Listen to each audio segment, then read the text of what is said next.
नमस्कार, आकाशवाणी देहरादून से प्रस्तुत हैं प्रादेशिक समाचार। पहले मुख्य समाचार। कृषि मंत्री गणेश जोशी ने कहा, राज्य में मोटा अनाज उगाकर उत्तराखंड को आत्मनिर्भर बनाएंगे। राज्यपाल गुरमीत सिंह ने लोगों से सुखमय जीवन जीने के लिए आयुर्वेद और योग से जुड़ने का आह्वान किया। खेल विभाग में संविदा पर कार्यरत खेल प्रशिक्षकों के मानदेय बढ़ाने का आदेश जारी। नैनीताल जिला देश का पहला संविधान साक्षर कैंट घोषित। और स्वास्थ्य मंत्रालय ने इस वर्ष सभी श्रेणियों में नीट पीजी काउंसलिंग के लिए क्वालिफाइंग परसेंटाइल को घटाकर 0 किया।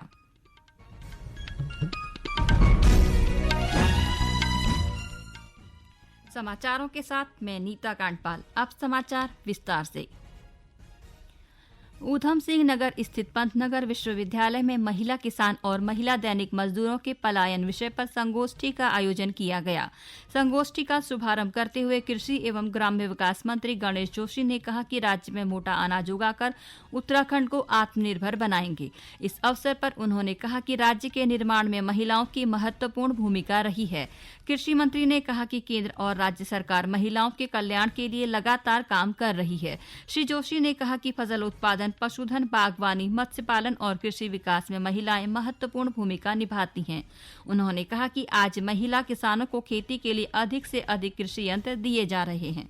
कृषि यंत्रों को ज़्यादा से ज़्यादा हम महिलाओं को दे रहे हैं। अभी मैंने सवाल लोगों से पूछा, उनका हाँ वहाँ मिल रहे हैं। कई प्रकार की ट्रेनिंग इनको दे रहे हैं। मौन पालन, जिसमें एक अच्छी इनकम इनको हो रही है, उसके क्षेत्र में महिलाओं को हम आगे ला रहे हैं।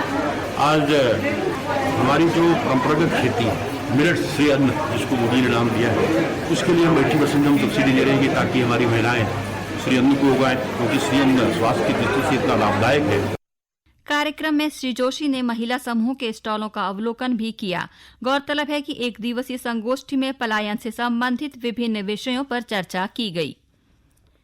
राज्यपाल गुरमीत सिंह ने लोगों से सुखमय जीवन जीने के लिए आयुर्वेद और योग से जुड़ने का आह्वान किया है।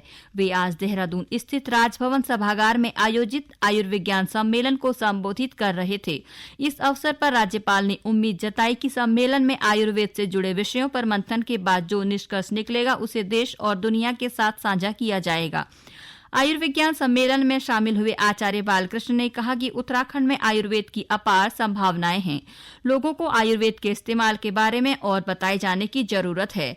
गौरतलब है कि इस सम्मेलन का उद्देश्य आयुष चिकित्सा पद्धति के जरिए समग्र स्वास्थ्य प्रबंधन, जड़ी बूटी कृषिकरण व संवर्धन, आयुष क्षेत्र में नवाचार और अनुसंधान को बढ़ावा दिया जाना है। भारतीय अंतरिक्ष अनुसंधान संगठन इसरो चंद्रयान 3 के लैंडर और रोवर के साथ संपर्क करने को तैयार है। चांद पर 14 दिन तक सूर्यास्त के बाद लैंडर और रोवर्स को सक्रिय किया जाएगा। चांद पर कल जब नया दिन निकलेगा तो लैंडर विक्रम और रोवर प्रज्ञान के सोलर पैनल उनकी बैटरी चार्ज करेंगे। उत्तरकाशी जिले में पर्यावरण और पर्यटन के बीच संतुलन बनाए रखते हुए सतत पर्यटन विकास की अवधारणा पर केंद्रित इको पर्यटन को बढ़ावा देने के लिए कई परियोजनाएं तैयार की जा रही हैं। इसके तहत वरुणावत शिखर क्षेत्र को भी इको टूरिज्म के दायरे में लाने की तैयारी की जा रही है। इसको लेकर जिलाधिकारी अभिषेक रुहेला ने बैठक में संबंधित अधिकारियों से 1 सप्ताह के भीतर परियोजनाओं की डीपीआर तैयार करने को कहा। बैठक में बताया गया कि नेलांग, सातताल, दयारा, डोडीताल, नचिकेताताल, हरकीदून, केदाकांठा और अन्य क्षेत्रों में इको टूरिज्म योजना के दायरे में लाया जा रहा है। इसके लिए इन क्षेत्रों में प्रकृति और संस्कृति के संरक्षण के उपाय सुनिश्चित करते हुए पर्यटन विकास की परियोजनाओं को क्रियान्वित किया जाएगा। मेरी माटी मेरा देश अभियान के तहत प्रदेश में आगामी 30 सितंबर तक विभिन्न कार्यक्रम आयोजित किए जा रहे हैं। इसी क्रम में नेहरू युवा केंद्र ने आज पौड़ी जिले के पाबो ग्राम सभा में वीर शहीद गणेश चंद्र चमोली के घर से अमृत कलश में मिट्टी और चावल को एकत्रित कर कलश यात्रा निकाली। साथ ही आजादी का अमृत महोत्सव और मेरी माटी मेरा देश पर एक संगोष्ठी आयोजित की गई। वहीं पिथौरागढ़ जिले में मेरी माटी मेरा देश अभियान के तहत अमृत कलश यात्रा के आयोजन को लेकर मुख्य विकास अधिकारी ने अधिकारियों को आवश्यक दिशा निर्देश दिए। मुख्य विकास अधिकारी ने आगामी 30 सितंबर तक जिले के प्रत्येक घर से मिट्टी और चावल एकत्रित कर इन कार्यों की रिपोर्ट जिला मुख्यालय स्तर पर प्रस्तुत करने के निर्देश दिए। उन्होंने मिट्टी और चावल एकत्रीकरण कार्यक्रम के दौरान उपस्थित जनसमूह को पंचप्रण की शपथ दिलाने को भी कहा। गौरतलब है कि देश के विभिन्न राज्यों से एकत्रित मिट्टी और चावलों से नई दिल्ली स्थित स्थित कर्तव्य पथ पर वीरों के सम्मान में अमृत वाटिका का निर्माण व शहीद स्मारक की स्थापना की जाएगी। ये समाचार आप आकाशवाणी के देहरादून केंद्र से सुन रहे हैं। राज्य सरकार ने खेल विभाग में संविदा पर कार्यरत खेल प्रशिक्षकों के लिए भारतीय खेल प्राधिकरण की तर्ज पर मानदेय बढ़ाने का आदेश जारी कर दिया है। खेल मंत्री रेखा आर्या ने सभी खेल प्रशिक्षकों को मानदेय बढ़ने पर उन्हें शुभकामनाएं देते हुए मुख्यमंत्री धामी का आभार जताया। गौरतलब है कि खेल विभाग में संविदा पर कार्यरत खेल प्रशिक्षकों के अल्प मानदेय को बढ़ाने का प्रस्ताव रखा गया था। नैनीताल जिले को देश का पहला संविधान साक्षर कैंट घोषित किया गया है। नैनीताल कैंट प्रशासन ने संविधान के प्रति आम जनमानस की जानकारी का पता लगाने के लिए पिछले माह छावनी क्षेत्र में सर्वे कराया। सर्वे में संविधान के प्रति मात्र 12% लोग ही जागरूक मिले।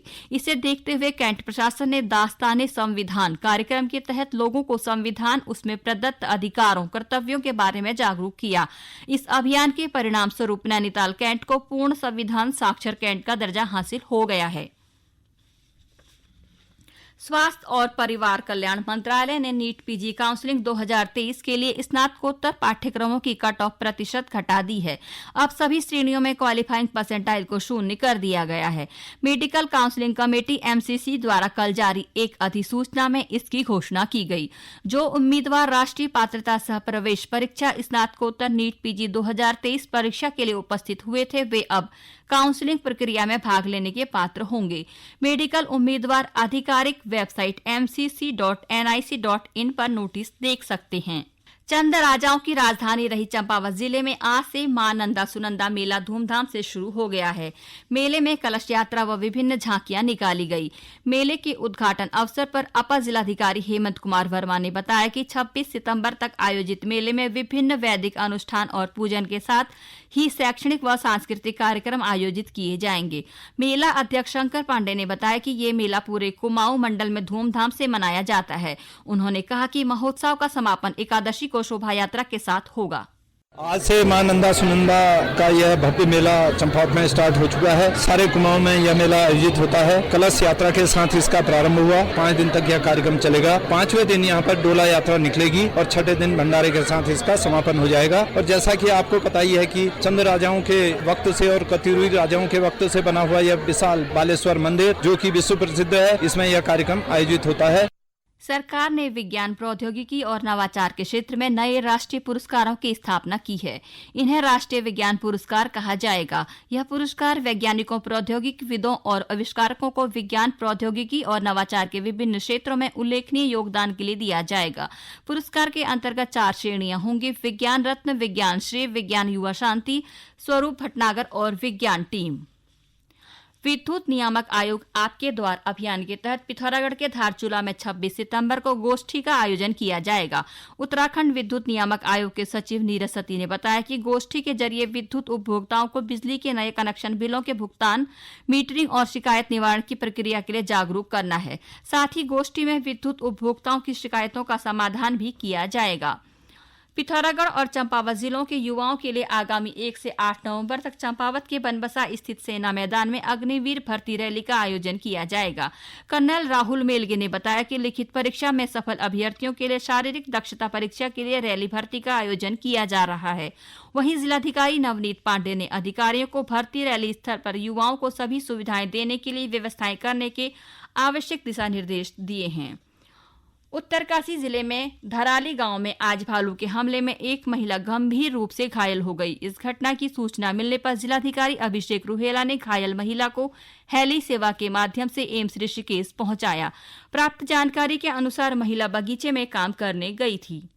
अंत में मुख्य समाचार एक बार फिर।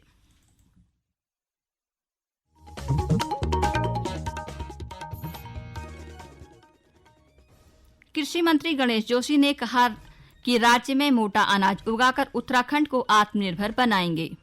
राज्यपाल गुरमीत सिंह ने लोगों से सुखमय जीवन जीने के लिए आयुर्वेद और योग से जुड़ने का आह्वान किया। खेल विभाग में संविदा पर कार्यरत खेल प्रशिक्षकों के मानदेय बढ़ाने का आदेश जारी। नैनीताल जिला देश का पहला संविधान साक्षर कैंट घोषित। और स्वास्थ्य मंत्रालय ने इस वर्ष सभी श्रेणियों में नीट पीजी काउंसलिंग के लिए क्वालिफाइंग परसेंटाइल को घटाकर 0 किया। इसके साथ ही प्रादेशिक समाचार का ये बुलेटिन समाप्त हुआ। नमस्कार।